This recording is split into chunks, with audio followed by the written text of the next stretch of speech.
Corona virus गत 24 घंटे राज्य 5 संक्रमित चिन्हट सक्रिय संख्या 13 को वृद्धि।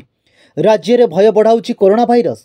देशर संक्रमित संख्या रेकर्ड स्तर में वृद्धि पाउथिया बेले एबे राज्य में बढ़ी चिंता। गत 24 घंटे ओडिशा पुणी 5 जन संक्रमित चिन्हट होती। यह मिसाई राज्य में कोविड आक्रांतों संख्या 13 रे पहुंची। एने स्वास्थ्य विभाग पक्षर सूचना दी जाइए। गोटे सप्ताह 13 जन कोविड पॉजिटिव चिन्हट होता बेले एक प्रकार चिंता वृद्धि पाई। प्रथम थर डिसेम्बर 23 तारिख में प्रथम मामला सामना को आसीथिया बेले 24 तारिख में द्वितीय कोरोना संक्रमित चिन्हट होती। राज्य में जड़े कोविड आक्रांत चिन्हट होगा पर मास्क पिंधा प्रस्ताव देती स्वास्थ्य और परिवार कल्याण विभाग।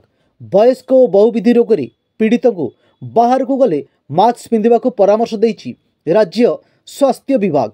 तेबे आवश्यक पड़े ओडिशा रे मध्य गाइडलाइन जारी करा जाय परि बोली कुआ जायछि। तेबे एबे भी सर्विलांस जारी रही। जो मानकर थंडा काश ज्वर अधिक दिन रोची से माने बाहर बुलाबुली न करिया पई कोविड टेस्ट कराया पई निर्देश दिया जायछि।